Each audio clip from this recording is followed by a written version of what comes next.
జీవితంలో గొప్ప స్థాయికి చేరే మార్గం కోసం అన్వేషిస్తున్నారా? సమాజంలో శక్తివంతంగా ఎదగడం మీ జీవిత లక్ష్యమా? కోరుకునే మనస్సులతో జీవితాన్ని ఆనందంగా గడపాలని అనుకుంటున్నారా? మీ లక్ష్యాలని చేరుకునే మార్గంలో అడ్డంకులు ఎదురవుతున్నాయా? మీ కలలని సాకారం చేసుకునే మార్గం కోసం ఎదురు చూస్తున్నారా? మీ అన్ని సమస్యల పరిష్కారానికి, మీ లక్ష్యాలను సాధించడానికి, కలలు సాకారం చేసుకోవడానికి ఏకైక మార్గం లా ఆఫ్ అట్రాక్షన్.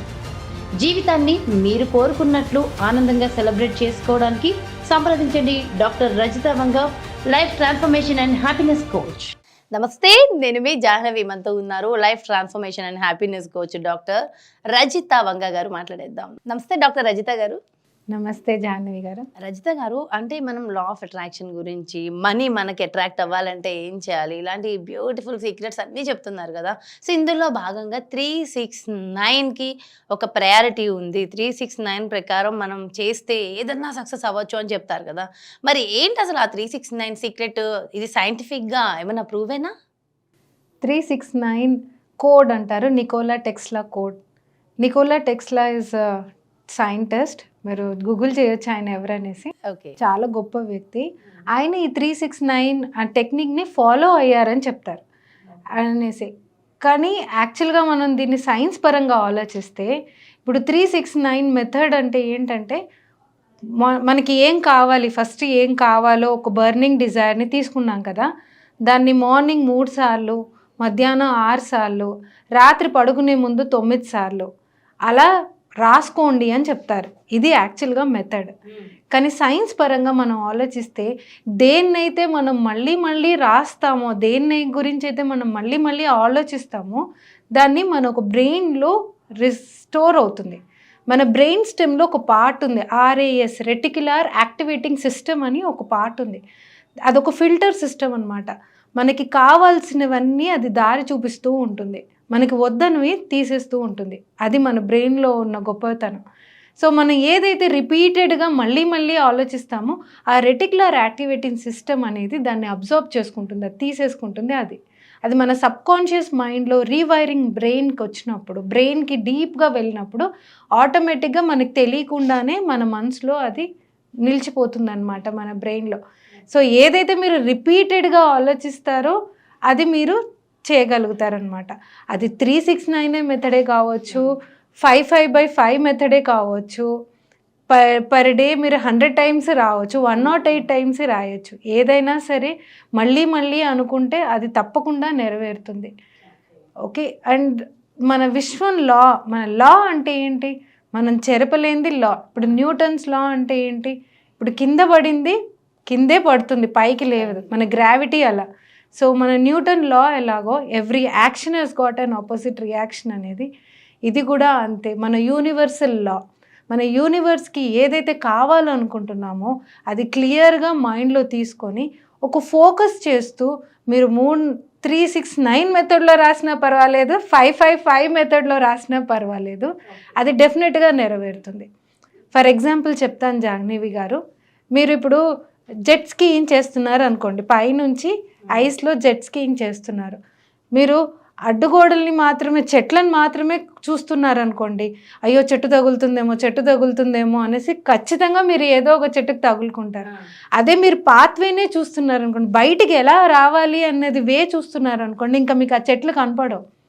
ఇప్పుడు ఇంకో మెథడ్ మన మైండ్ గురించి చెప్పాలంటే ఒక విచిత్రమైంది. ఇప్పుడు ఈ రూమ్లో ఒక రెడ్ కలర్వే చూడండి అన్నాను అనుకోండి, మీరు రెడ్ కలర్ వస్తువులు చాలా వెతికి చూస్తారు. అదే టైంలో కాసేపు అయిన తర్వాత ఏదైనా గ్రీన్ కలర్గా చూసారా అన్నాను అనుకోండి, మీరు పెద్దగా మీకు తెలియదని అంటారు. అవును. So this is brain perception అన్నట్టు. మనం ఏది చూడాలనుకుంటున్నాం మనం అదే చూస్తాం. సో ఏది మనం గోల్గా పెట్టుకొని ఫోకస్ చేసుకుంటున్నాం అనుకో, ఆటోమేటిక్గా మనకి ఆ దారి అనేది, ఆపర్చునిటీస్ అనేది మనకి విశ్వం, మన యూనివర్స్ మనకు అందజేస్తూ ఉంటుంది. ఇదే లా ఆఫ్ యూనివర్స్. దీన్ని మీరు 69 మెథడ్గా ఫాలో అయినా పర్వాలేదు, 55/5 అంటే 55 సార్లు 5 రోజులు రాసుకున్నా పర్వాలేదు. కానీ మీరు గట్టిగా నమ్మకం ఉండాలి. బిలీఫ్ సిస్టమ్ అనేది చాలా ఇంపార్టెంట్. సో మనిషి అనేది he's made of his thoughts అంటారు. అంటే మన మైండ్ ఏం ఆలోచిస్తుందో మనం అదే అవుతాం. మన మైండ్ ఆలోచనలకి ప్రతిదానికి ఒక ఫ్రీక్వెన్సీ ఉంటుంది. ఇప్పుడు ఆల్రెడీ నేను ఒకసారి చెప్పాను, బతికున్నవి సరే, నాన్ లివింగ్ థింగ్స్ సరే, లివింగ్ అండ్ నాన్ లివింగ్ ప్రతిదీ యాటమ్స్ ఉంటాయి. ప్రతి దాంట్లో వైబ్రేషన్ అంటూ ఒకటి ఉంటుంది. కానీ మన మనిషిలో వైబ్రేషన్స్ పైకి కిందికి వెళ్తూ ఉంటాయి. సో ఇది ఒక రేడియో ఫ్రీక్వెన్సీ అనుకోండి. మనం రేడియో పర్టిక్యులర్ ఫ్రీక్వెన్సీ అయినప్పుడు కదా మనం విశ్వం మన పాటలు మనకి వినపడతాయి. అది వేరే ఫ్రీక్వెన్సీలో మార్చమనుకోండి మనకి ఏది వినపడదు. మన బ్రెయిన్ మన బాడీ కూడా అంతే. మనము మన లైఫ్లో మనం హెల్తీగా ఉన్నాము, యాక్టివ్గా ఉన్నాము, మనకి చెప్పలేనంత డబ్బు ఉంది, అనంతంగా మనకి అన్నీ ఉన్నాయి, అన్నీ దేవుడు సమకూరుస్తున్నాడు, విశ్వం సమకూరుస్తున్నాడు. అలాంటి గట్టి నమ్మకంతో మనం వైబ్రేట్ అయినప్పుడు, ఎన్లైట్మెంట్ అయినప్పుడు మనకి ఆ వైబ్రేషన్ అనేది ఉంటుంది. ప్రతి వైబ్రేషన్కి ఒక ఫ్రీక్వెన్సీ ఉంటుంది. మన ఆలోచనలకి ఒక ఫ్రీక్వెన్సీ ఉంటుంది. మనిషి అనేది ఆలోచనలు బట్టే. మనం ఎలాంటి ఆలోచనలతో ఉంటున్నామో అలాంటి ఆలోచనలతోనే మనం ముందుకు వెళ్తాము. ఇప్పుడు మీరు మార్నింగ్ లేచింది సూర్యోదయం చూసారనుకోండి, అబ్బా ఎండ కొడుతుంది అనుకునే వాళ్ళు ఉంటారు.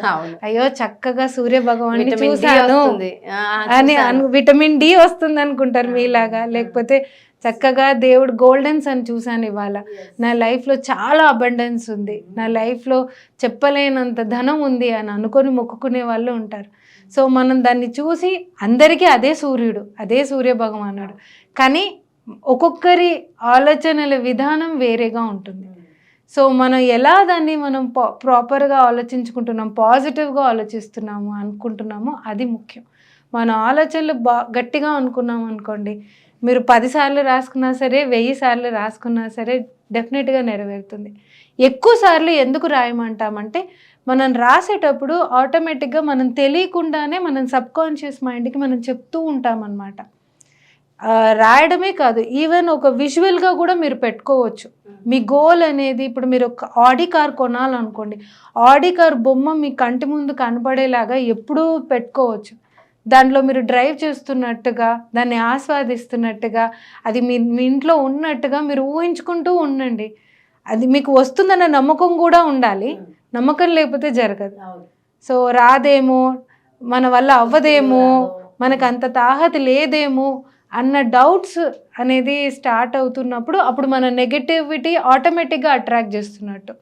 సో ఎప్పుడైతే నెగటివిటీ ఉందేమో, అది రాదు, లేకపోతే వచ్చేస్తుందా అని ఎదురు చూస్తుందా, అది కూడా అనుమానమే కదా. సో దాన్ని డెస్పరేట్నెస్ అంటారు కదా. ఎక్కువగా డెస్పరేట్గా ఉండడం, జరగాలి, ఇంకా జరగలేదేంటి అని ఒక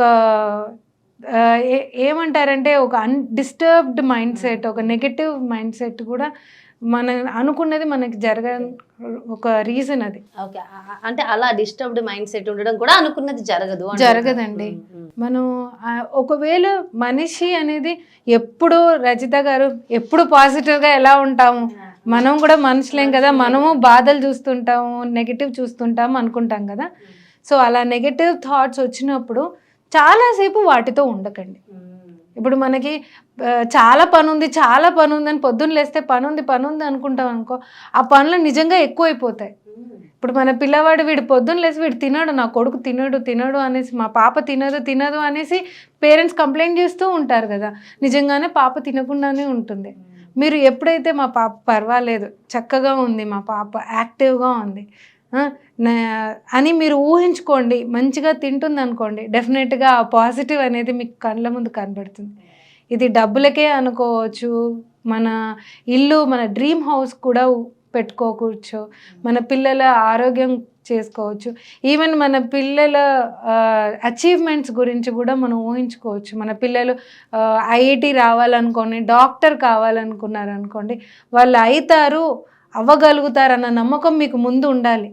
నీ మొహం నీకు కాదులే, నీ వల్ల కాదులే అని మనం పిల్లల్ని తిడుతూ ఉంటాం. దానివల్ల కూడా పిల్లల మనసులో నెగటివ్ థాట్స్ అనేది బాగా కూరుకుపోతుంది. సో 369 ఫాలో అవ్వండి, 555 ఫాలో అవ్వండి, ఏదైనా ఫాలో అవ్వండి, కానీ పాజిటివ్ మైండ్ సెట్తోని, చక్కగా స్ట్రాంగ్ బిలీఫ్తోని మన బ్యాంబూ ట్రీ లాగా ఎప్పుడైనా మన లైఫ్ చేంజ్ అవుతుంది, మనకంటూ మన పెద్ద టర్నింగ్ పాయింట్ మన లైఫ్లో ఉంది అన్న పాజిటివ్ మైండ్ సెట్తోనే ఉండండి. డెఫినెట్గా చేంజెస్ కనబడతాయి. బ్యూటిఫుల్ అండి. చాలా చాలా చాలా బాగా ఎక్స్ప్లెయిన్ చేశారండి. Thank you so much Rajitha garu. Thank you అండి. సో చూసారు కదండి, ఈ ఫార్ములా ఏదైనా సరే ఫస్ట్ మన మైండ్లో ఎలా ఫిక్స్ అవ్వాలి, అసలు ఏం చేయాలి, ఏ పాజిటివ్ ఎనర్జీస్ని ఎలా గెయిన్ చేయాలి, అది ఫార్ములా 369 555 అది ఏదన్నా కానీ మనం చేయాల్సింది అసలు ఏంటి, మన మైండ్ సెట్, మన మేనిఫెస్టేషన్ ఎలా ఉండాలి, ఎంతో బ్యూటిఫుల్గా ఎక్స్ప్లెయిన్ చేశారు కదా రజిత గారు. మరో బ్యూటిఫుల్ కాన్సెప్ట్తో మళ్ళీ మీ ముందుకు వచ్చేస్తాను. నమస్తే.